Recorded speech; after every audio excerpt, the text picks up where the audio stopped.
KTV کے YouTube channel کو subscribe کریں اور بیل کے بٹن کو دبانا نہ بھولیں تاکہ آپ کو ہر نئی آنے والی ویڈیو کا نوٹیفیکیشن بروقت مل سکے۔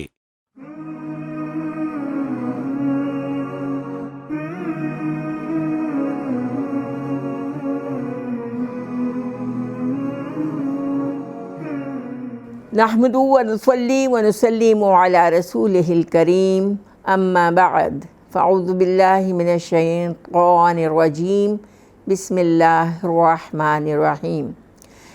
ناظرین کرام، آپ کے لیے آج اس پروگرام میں ہم جس موضوع پر گفتگو کریں گے وہ ہے قائد اعظم محمد علی جناح رحمۃ اللہ علیہ اور فتنہ قادیانیت۔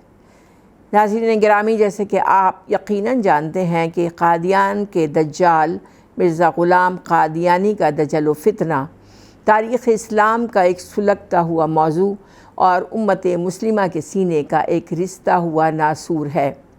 جن صاحبان ایمان، صاحبان بصیرت اور اہل نظر نے فتنہ قادیانیت اور مرزا غلام قادیانی کی دجالیت کو روز اول سے ہی جانا پہچانا، ان مبارک ہستیوں میں بانی پاکستان حضرت قائد اعظم محمد علی جناح رحمۃ اللہ علیہ کا نام نامی بھی شامل ہے۔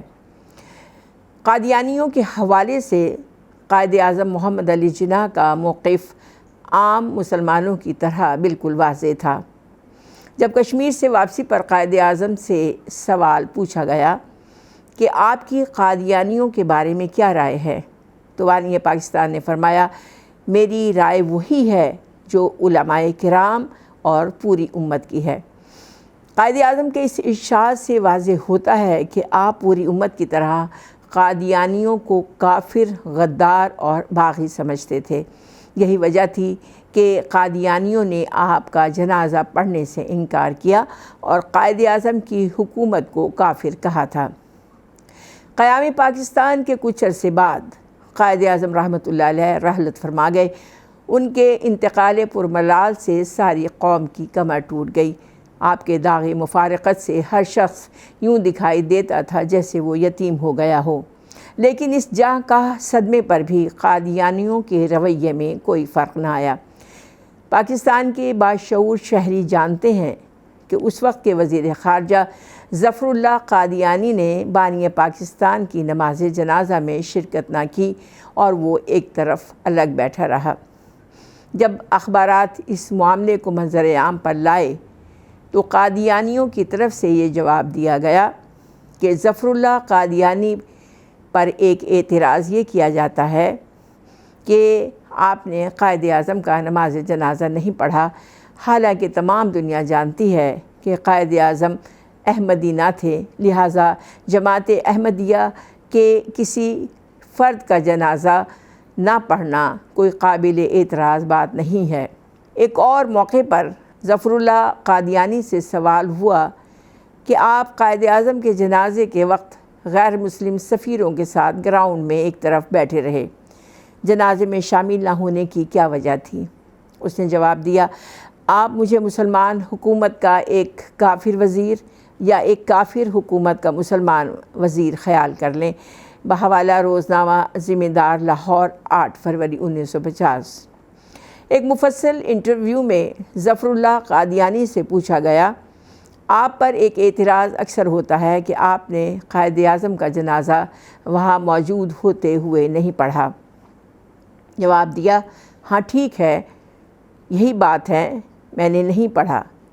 یعنی قائد اعظم کا جنازہ پڑھتا تو ایک اعتراض پیدا ہوتا کہ یہ شخص منافق ہے، یہ غیر احمدی کا جنازہ نہیں پڑھتے اور اس نے پڑھ لیا، تب تو میرے کیریکٹر کے متعلق کہا جا سکتا تھا کہ منافق ہے، اس کا عقیدہ کچھ ہے، عمل کچھ کہتا ہے۔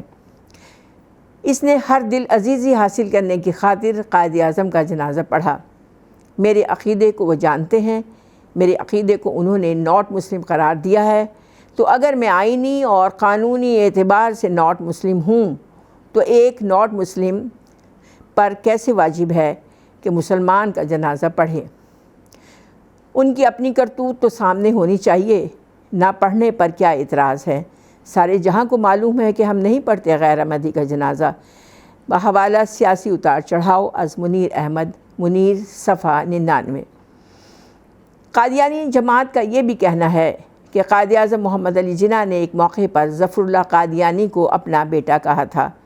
گو اس کا کوئی تاریخی ثبوت موجود نہیں، لیکن عجیب بات ہے کہ بیٹے نے باپ کا جنازہ پڑھنے سے انکار کر دیا۔ ظفر اللہ قادیانی نے قائد اعظم محمد علی جناح کا جنازہ نہ پڑھنے کی جو توضیح پیش کی وہ بالکل درست ہے۔ قادیانی عقائد کے مطابق تمام مسلمان غیر مسلم ہیں، کیونکہ وہ مرزا غلام قادیانی کو نبی نہیں مانتے۔ قادیانی خلیفہ مرزا محمود کا کہنا ہے، ہمارا یہ فرض ہے کہ ہم غیر احمدیوں کو مسلمان نہ سمجھیں اور ان کے پیچھے نماز نہ پڑھیں، کیونکہ ہمارے نزدیک وہ خدا تعالیٰ کے ایک نبی کے منکر ہیں۔ بحوالہ انوار خلافت صفحہ 90، مندرجہ انوار العلوم جلد 3 صفحہ 148۔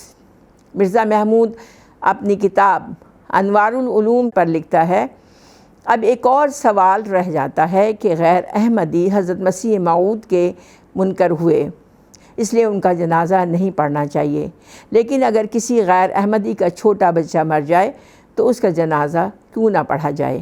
وہ تو مسیح موعود کا منکر نہیں۔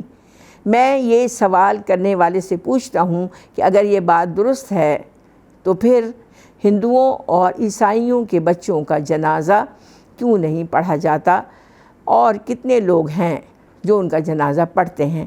اصل بات یہ ہے کہ جو ماں باپ کا مذہب ہوتا ہے، شریعت وہی مذہب ان کے بچے کا قرار دیتی ہے۔ پس غیر احمدی کا بچہ بھی غیر احمدی ہی ہوا، اس لیے اس کا جنازہ بھی نہیں پڑھنا چاہیے۔ ناظرین کرام، قادیانی کتب کے ان تمام تر حوالہ جات اور قادیانی مذہبی رہنماؤں کے عمل سے یہ بات صاف طور پر آیا ہے کہ قادیانی غیر احمدی یعنی مسلمانوں کو کافر سمجھتے ہیں۔ ظفر اللہ قادیانی کا بانی پاکستان محمد علی جناح رحمۃ اللہ علیہ کو غیر مسلم سمجھتے ہوئے ان کا جنازہ نہ پڑھنا اور دیگر قادیانی غداروں کی پاکستان کے خلاف ریشہ دوانیاں اس بات کا ثبوت ہیں کہ اسلام اور پاکستان دشمن قوتوں کے سرمائے اور عاشید باد سے چلنے والی قادیانی جماعت پاکستان سے کبھی بھی مخلص نہیں ہو سکتی۔ ناظرین گرامی قدر، قادیانیوں کے نظریات، اعمال اور اسلام دشمن سرگرمیوں سے یہ بات کھل کر سامنے آ جاتی ہے کہ قادیانی جماعت ہمارے دین اسلام، ہمارے ملک پاکستان اور پوری امت مسلمہ کے لیے کس قدر سنگین فتنہ ہے۔ اس وقت کی سب سے اہم ضرورت ہے کہ ہم فتنہ قادیانیت کی اسلام، پاکستان اور امت مسلمہ کے خلاف ہونے والی سرگرمیوں اور سازشوں کو پوری طرح بے نقاب کریں، اپنی موجودہ اور آنے والی نسلوں کے ایمان اور خود اپنے ایمان کی حفاظت کے لیے قادیانی فتنے کے بارے میں مکمل معلومات حاصل کریں۔ ناظرین کرام، پروگرام کے اختتام پر آپ سے اجازت چاہتے ہیں اس جامع اور خوبصورت دعا کے ساتھ کہ اللہ کریم آپ کو وہ تمام خیرات عطا فرمائے جو حضور خاتم النبیین صلی اللہ علیہ وآلہ وسلم کو عطا فرمائیں، اور ان تمام شرور سے محفوظ و مامون فرمائیں جن سے حضور خاتم النبیین صلی اللہ علیہ وآلہ وسلم کو محفوظ و مامون فرمایا۔ سبحان ربک رب العزت عما یصفون وسلام علی المرسلین والحمد للہ رب العالمین۔